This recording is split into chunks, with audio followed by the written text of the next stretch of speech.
ഉടമ്പടിയുടെ കാലുണ്ട്. ഇങ്ങനെ വ്യത്യസ്തമായ, അപ്പോൾ ഇത് തമ്മിൽ വ്യത്യാസം മനസ്സിലാക്കണം. അത് തലയെന്ന് പറഞ്ഞാൽ എന്താണ്? കൃപ ടാപ്പ് ചെയ്യാൻ പറ്റുന്ന പദ്ധതിയാണ് തലയെന്ന് പറയുന്നത്.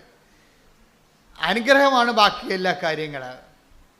ഇപ്പോൾ ഈ സിൽവർ ഗ്രേയിലൊക്കെ വരുമ്പോൾ ഇവർക്ക് അവസാനം ഇവർ ദൈവമായിട്ട് ഫുൾ ആൻഡ് ഫുൾ ഇൻ്റലക്ച്വലി അവർ കൺവിൻസ്ഡ് ആണ് ഈ വിഷയത്തെക്കുറിച്ച്. അവർ ഇമോഷണലി ഡിസ്റ്റർബ്ഡ് അല്ല. എൻ്റെ പ്രോബ്ലം വെച്ച് കഴിഞ്ഞാൽ ഒരു ഫാക്കൽറ്റഡ് മനുഷ്യനെ if they are intellectually convinced they are not emotionally disturbed. അതാണ് മനുഷ്യൻ്റെ ഒരു വിഷയത്തെക്കുറിച്ച് നമുക്ക് ആന്തരികം ബൗദ്ധിക ബോധ്യം കിട്ടിയാൽ വൈകാരികമായിട്ട് നമ്മൾ അലോസരല്ല. ഉടമ്പടിയിലെ തല കറക്റ്റായിട്ട് വർക്ക് ചെയ്യുന്നുണ്ടെന്നുണ്ടെങ്കിൽ കൃപ ടാപ്പ് ചെയ്യാൻ തുടങ്ങും. ഇപ്പോൾ ഉദാഹരണത്തിന് ഉടമ്പടി തലയെന്ന് പറയുന്നത് എന്താണ്? വിശ്വാസ കൈമാറ്റമാണ്. ചില കർത്താവ് തന്നെ അവർ പറഞ്ഞ് 72 പേരെ പറഞ്ഞു വിട്ടില്ലേ ഈശോ?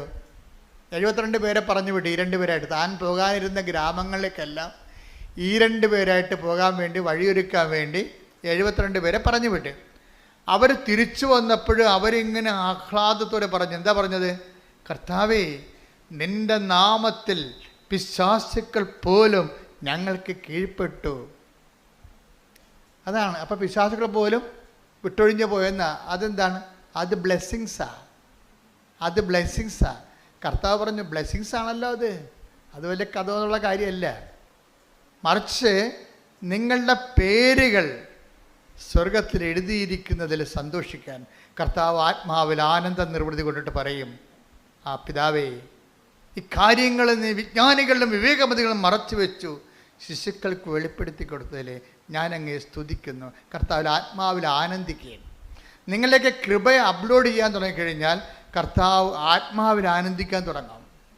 ആനന്ദിക്കണം എന്തുകൊണ്ടാണെന്ന് വെച്ച് കഴിഞ്ഞാൽ ഇത് സുവിശേഷ കൈമാറ്റം നടന്നു. അതാണ് വിഷയം. 72 പേരെ പറഞ്ഞു വിട്ടത് എന്തിനാണ്? വിശ്വാസം കൈമാറാൻ വേണ്ടിയാണ്. Take the bed of God. 10:20 ലൂക്കാ സുവിശേഷം. ലൂക്കാ 10:20. ലൂക്കാ 10:20. എന്നാൽ പിശാചുക്കൾ നിങ്ങൾക്ക് കീഴടങ്ങുന്നു എന്നതിൽ നിങ്ങൾ സന്തോഷിക്കേണ്ട. മറിച്ച് പനി മാറി, അല്ലെങ്കിൽ ക്യാൻസർ മാറി, അല്ലെങ്കിൽ നിങ്ങളെ രോഗം മാറി എന്നതിൽ വലിയ സന്തോഷമൊന്നും കാണിക്കണ്ട. കാര്യം എന്താണ്? ദൈവം സന്തോഷിക്കുന്നത് എന്തിലാണ്? സുവിശേഷം കൈമാറി എന്നതിലാണ്. അവിടെയാണ് വിഷയം. ഇപ്പം കൃപാസനം പത്രത്തെക്കുറിച്ച് എന്തുമാത്രം സഭയുടെ അകത്തും പുറത്തും പൊതുജനങ്ങളിൽ എന്തുമാത്രം കലാപക്കൊടിയും ഉണ്ടായി.